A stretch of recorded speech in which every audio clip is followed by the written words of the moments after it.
తెలంగాణ రాష్ట్ర వ్యాప్తంగా గత కొన్ని రోజులుగా పొడి వాతావరణం చూస్తున్నాము. మరి రానున్న రోజుల్లో పరిస్థితి ఏ విధంగా ఉండే అవకాశం ఉంది? ప్రస్తుతం వర్షాలకేమైనా బ్రేక్ పడిందా? అసలు బంగాళాఖాతంలో పరిస్థితి ఏ విధంగా ఉంది? ఏంటి అనేది కూడా తెలుసుకుందాము. మనతో పాటు వాతావరణ శాఖ అధికారి శ్రీనివాస్ గారు ఉన్నారు. మిగతా విషయాలను ఆయన మాటల్లోనే అడిగి తెలుసుకుందాం. నమస్తే సార్. సార్ 2, 3 రోజులుగా చూస్తున్నాము. మళ్ళీ మనకి ఆ ఎండ తీవ్రత అనేది తెలుస్తూ ఉంది. అయితే వర్షాలకు బ్రేక్ పడింది అంటారా?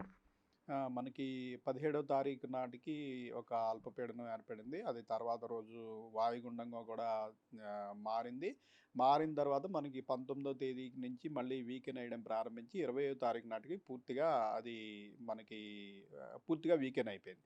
సో, ప్రస్తుతం మనకి సినాప్టిక్ సిట్యుయేషన్ అంటూ ఏం లేవు. మనకి ముఖ్యంగా మాన్సూన్ సమయంలో ఏంటంటే ఏదైనా సినాప్టిక్ సిట్యుయేషన్ ఇటువంటిది ఉన్నప్పుడు కంటిన్యూస్ రెయిన్స్ అంటూ ఉంటాయి. లేనప్పుడు మాన్సూన్ గాలులు, మాన్సూను ఋతుపవనాలు మన మీద నుంచి పోతున్నప్పటికీ మనకి పెద్దగా వర్షాలు పడే అవకాశం ఉండదు. అయితే ఇప్పుడు మళ్ళీ టెంపరేచర్లు గ్రాడ్యువల్‌గా పెరగడం ప్రారంభమవుతాయి. మనకి దగ్గరలో ఏమీ సిస్టమ్స్ లేవు. అయితే ఈ నెల 25వ తారీఖు నాటికి ఇటు గ్యాంగెటిక్ వెస్ట్ బెంగాల్ ప్రాంతంలో ఒక అల్పపీడనం ఏర్పడే అవకాశం ఉంది. అయితే ఇది మనకి తెలంగాణకి చాలా సుదూరమైన ప్రాంతం అయినందువల్ల పెద్దగా మనకి దీనివల్ల ఎఫెక్ట్ ఏమీ ఉండదు.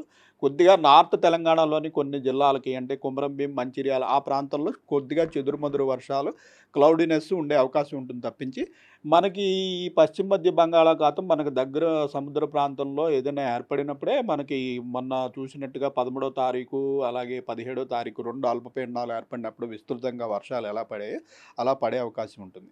ప్రస్తుతం మనకి టెంపరేచర్‌లు గ్రాడ్యువల్‌గా రైజ్ అయ్యే అవకాశం ఉంది.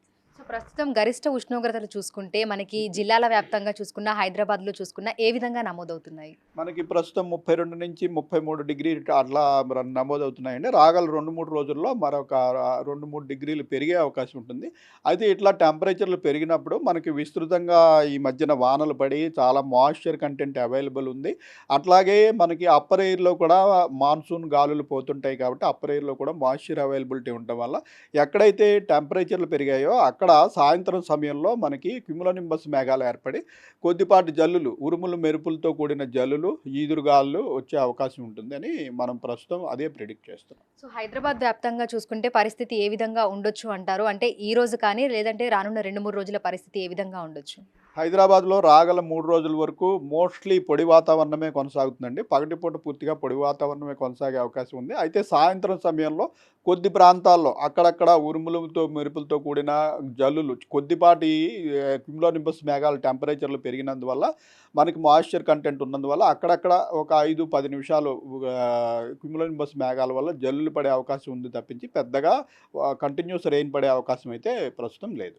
అయితే అంటే అక్కడక్కడ తేలికపాటి జల్లులను కూడా చూస్తూ ఉన్నాము. అంటే మనకి ఎండ ఎక్కువగా ఉన్నప్పుడు మీరన్నట్టుగా సాయంకాలం సమయంలో ఈ క్యుములోనింబస్ మేఘాలనేవి ఏర్పడి జల్లులు కురుస్తూ ఉంటాయి. అయితే హైదరాబాద్‌లో ఏ ఏరియాలలో మనం వర్షాన్ని ఎక్స్‌పెక్ట్ చేయొచ్చు అంటారు? దీనికి పర్టిక్యులర్‌గా ఈ ఏరియా అని అంటూ చెప్పలేమండి. అవి ఏంటంటే మాయిశ్చర్ కంటెంట్ లోకల్‌గా ఎక్కడ లభ్యమైతే అక్కడ ఏర్పడుతుంటాయి. ఇదేంటంటే మనం ఒకసారి రాడార్ స్క్రీన్ మీద చూసిన తర్వాత రాగల 3 గంటల్లో అవి ఎంతవరకు పెరుగుతాయి, ఏ ప్రాంతంలో పడుతుందన్నది మనము ప్రిడిక్ట్ చేయడానికి ఉంటుంది కానీ, మనం ముందుగానే ఫలానా ప్రాంతంలో సిటీలో ఏర్పడుతుంది అంటానికి ఎందుకంటే ఏమి ప్రత్యేకమైన సిట్యుయేషన్ లేదు. మొత్తం అన్ని చోట్ల సమానమైన వాతావరణమే ఉంటుంది సిటీ వ్యాప్తంగా. అయితే లోకల్‌గా ఉన్న పరిస్థితుల వల్ల కొద్దిగా వేడిమి ఎక్కువున్న దగ్గర తేమ లభ్యమైతే అక్కడ ఈ మేఘాలు ఏర్పడే అవకాశం ఉంటుంది. సో ఇంకా ఎన్ని రోజులు ఇదే విధమైనటువంటి పొడి వాతావరణం కంటిన్యూ అయ్యే అవకాశం ఉంది అంటారు? మనకి 25దో తారీఖుకి గ్యాంగటిక్ వెస్ట్ బెంగాల్ ప్రాంతంలో ఒక అల్పపీడనం ఏర్పడినా, దాని ప్రభావం మనకి మా ఈ తెలంగాణ మీద పెద్దగా ఉండదు. ఓన్లీ నార్త్ తెలంగాణలోని 2, 3 జిల్లాల్లో కొద్దిగా వర్షాలు పడతాయి కానీ, మనకి మిగిలిన తెలంగాణలోని మిగిలిన ప్రాంతమంతా ఇంచుమించు రాగల 5, 6 రోజుల వరకు పూర్తిగా ఇంచుమించు పొడి వాతావరణమే కొనసాగే అవకాశం ఉంది. గత ఏడాదితోటి పోలిస్తే ఆ సమయంలో వర్షాలు ఏ విధంగా ఉన్నాయి? ప్రస్తుతం ఏ విధంగా ఉంది అంటారు? అంటే ఆ రెండింటికి డిఫరెన్స్ ఏ విధంగా ఉంది అంటారు? ప్రస్తుతం మనం అంటే ఈ ఈ ఈ ఇప్పుడు చూసుకున్నట్టయితే ఈ 2 అల్పపీడనాల తర్వాత మనం 14% పాజిటివ్‌లో ఉన్నాము. అయితే ఒక వారం మళ్ళీ మనకి ఇంచుమించుగా గ్యాప్ కనిపిస్తుంది కాబట్టి మళ్ళీ మనం ఇంచుమించుగా మళ్ళీ బ్రేక్ ఈవెన్ దగ్గరికి అంటే +1 ఆర్ నార్మల్ రేంజ్‌కి చేరుకునే అవకాశం ఉంటుంది.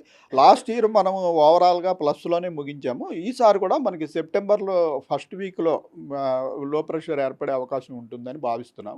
దీనివల్ల మళ్ళీ ఓవరాల్‌గా సీజన్ ముగిసే నాటికి నాటికి ఈ సీజన్ కూడా 104% అంటే నార్మల్ కంటే ఒక 4-6% ఎక్కువగా ఉండే అవకాశం అయితే ఉంటుంది. సో ఈ మాన్సూన్ సీజన్ ఎప్పుడు మనకి ఎండ్ అవుతుంది అని చెప్పుకోవచ్చు sir? Monsoon season as per calendar అయితే మనకి సెప్టెంబర్ 30కి ఎండింగ్ అవుతుందండి. అయితే ఇవి మనకి వచ్చేటప్పుడు ఎట్లాగైతే మనం జూన్ 1 అనుకున్నా జూన్ 1కి మనకి నార్మల్ డేట్ రావు. ఈసారి కొంచెం ముందుగా వచ్చాయి కానీ తెలంగాణకి జనరల్‌గా వచ్చేటప్పటికి జూన్ 1లో కేరళను తాకి దక్షిణ భారత భూభాగం అంతా కవర్ చేసుకుంటూ తెలంగాణకి ఎంటర్ అయ్యేటప్పటికి around June 12th to 16th మధ్యలో వస్తాయి. అట్లాగే ఇప్పుడు వెనక్కి వెళ్ళిపోయేటప్పుడు మళ్ళీ నార్త్ ఈస్ట్ రాజస్థాన్ నుంచి వెనక్కి వెళ్ళిపోవడం తిరోగమనం స్టార్ట్ అవుతుంది. ఆ తిరోగమనం స్టార్ట్ అయిన 2-3 వారాలకి మనకి తెలంగాణ నుంచి నిష్క్రమిస్తాయి. అంటే ఇంచుమించు అక్టోబర్ 10 నుంచి 15 తారీఖుల వరకు కూడా మాన్సూన్లు ఉన్నట్టే లెక్క. అఫీషియల్‌గా మనకి ఈ మాన్సూన్ పీరియడ్ అనేది జూన్ 1 నుంచి సెప్టెంబర్ 30 వరకు. అయితే సెప్టెంబర్ 30 లోగా మనకి రాజస్థాన్ నుంచి ఈ తిరోగమనం ప్రారంభం అవుతుందన్నమాట. అంటే around second week off September ఆ ప్రాంతంలో మనకి రాజస్థాన్‌లో మనకి తిరోగమనం స్టార్ట్ అయితే, మనం గుండా పూర్తిగా మాన్సూన్‌లు వితడ్ రావడానికి మరొక 3 వారాల వరకు పడుతుంది సుమారుగా.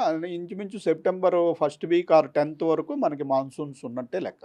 Thank you sir. Thank you so much. So ప్రస్తుతం చూస్తే ఇటు హైదరాబాద్తో పాటు తెలంగాణ రాష్ట్ర వ్యాప్తంగా కూడా 2-3 రోజులుగా పొడి వాతావరణమే కనిపిస్తూ ఉంది.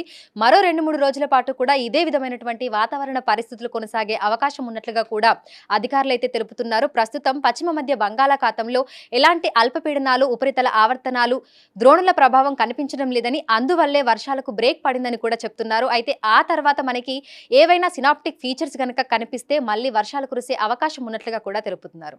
ఇప్పుడు చైతన్యతో అంజుమ, బిగ్ టీవీ, హైదరాబాద్.